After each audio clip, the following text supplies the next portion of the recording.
Brazilia! You want some french fries? Well, at least, well, they're not primitive. I mean, don't you ever watch television? Don't you ever see the movies? They're all the great scientists. Who are all the great doctors, the great scientists, the great inventors? Well, somebody forgot to tell them in Africa that they're the great doctors and the great scientists. Well, that's because of racism that they live like that. This is because of racism, this tsunami of racism. This is what has caused this problem. But this man who told me this is an ultra-liberal, and he said they never change, they never advance. No matter when you go, no matter how many years apart, it's the same. There's no improvements there. Einstein was a black man. All the great scientists were black men. They try to hide this from us.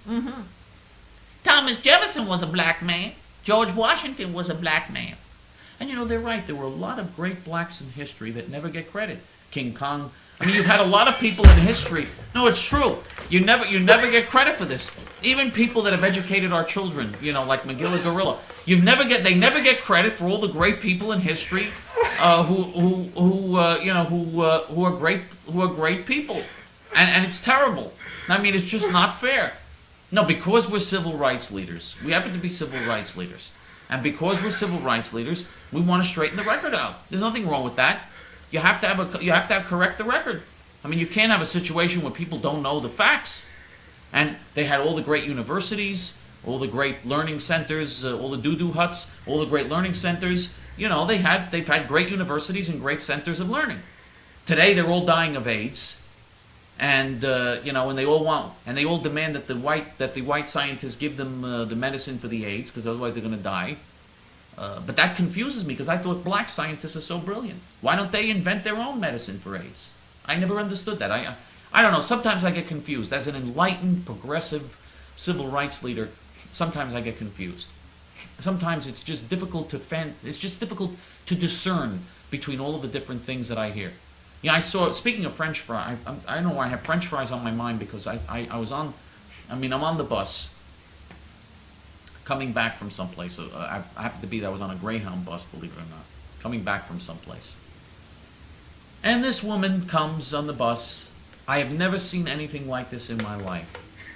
I've never seen anything like. I didn't know that they had talk about jumbo portions. I mean, like 3 zillion French fries. I mean, she must have eaten 20% of the potatoes in the state of Idaho that day. First of all, she couldn't sit on the bus. She was so heavy, she could not sit. There was not enough room for her to sit on the bus. So of course she has to sit next to me. Of all people, she has to sit next to me. This always happens to me. You know, maybe because I'm thin, she figured there'd be enough room to squish me in. You know, to squish next to me. Maybe because I'm thin. But, you know, I get crushed by these people. I mean, it's just terrible. I mean, it's just horrible. Anyway, so she's on the bus, and she comes on with the French fries. She pulls out the French fries, and I don't know. I have never seen this before. Maybe I'm missing something. People eat mayonnaise with French fries? I mean, I didn't understand. She takes out the mayonnaise, and she's putting mayonnaise. I thought you use ketchup on French fries. I didn't know that you use mayonnaise. I guess you can use mayonnaise too. I guess, right? I guess it's, you know, in certain places it's usable. I'm losing my appetite. She's putting the mayonnaise on. Oh yeah.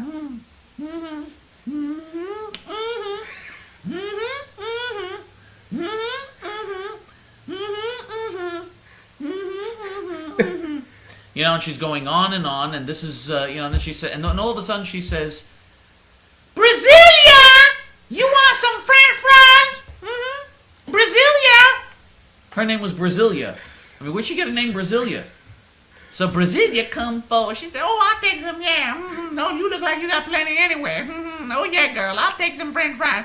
So she takes some French fries, and the two of them are eating it, and they're dipping it in this puddle of mayonnaise. Of white goo, you know. And it's just, I mean, unbelievable. It's just absolutely unbelievable. You know, and I happen to have some I won't say. I had some glue on me. You know, some of the glue, glue that you could put. I was going to put some of that in the... No, I wouldn't do that. I wouldn't do that in their mayonnaise when they're not looking so that they would eat the glue. You know, I wouldn't do that. You know, then they'd be going... You know, they wouldn't be able to open their mouths anymore. You know, that would be terrible. Think of what humanity, what a loss to humanity that would be if they couldn't open their big traps anymore to eat more food, from all the honkies who give them all their welfare money so that they could be sitting on the bus. Well, I'm sitting on the front of the bus now, and I'll be eating my mayonnaise and French fries. It's delicious. Brazilia, you want some too? And you can't do anything. I wanted to read. I didn't bother anybody. I'm sitting, minding my own business. And you want to read something, you can't read. They scream on the top of their lungs and woo-hoo-hoo, oh God, that's funny. Screaming with dirty language and screaming and carrying on. Spitting their French fries all over the bus. And it's just, When they finish, they get that licking sound from licking all the grease off their fingers. That I didn't that I didn't notice. Their paws, you mean? No, that I actually didn't notice, but, it was, I'll tell you, I was happy they were eating the French fries because it's unhealthy. It's full of cholesterol and it's nice and unhealthy, and hopefully they'll relieve us of at least one more, Brazilia. one more big payment, I think, in my opinion, these are individuals that should be, instead of being in the housing projects are inhumane. They belong in a pound. They belong in the pound. Wouldn't that be more humane? What do you do in the pound when you have an animal that just can't, Anyway, whatever. But, the bottom line is, it's not pleasant.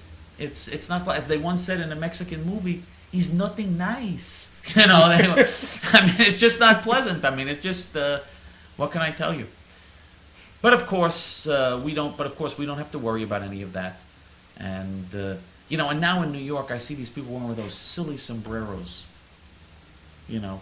That's going to be the majority soon. I wouldn't call it silly sombreros. Yeah, well, we're all going to be wearing instead them. of wearing the hats we wear on this show, we're going to have to wear sombreros pretty soon. We'll all wear the sombrero.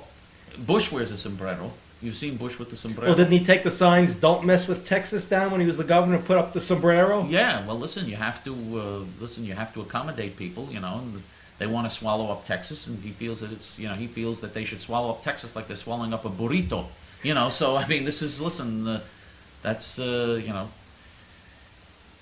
your heart, we're right. And in your guts, they're nuts. You see, VJA, that's the tax-exempt organization that supports, it's called Voice of Jewish Activism. It's tax-exempt, it's non-political, supports the educational activities of the movement. And there's JTF, which is political, so it's not tax-exempt. Support those who are telling the truth, support those who stand for the truth. Do what must be done, because we still can save America and Israel. Shalom. Good night.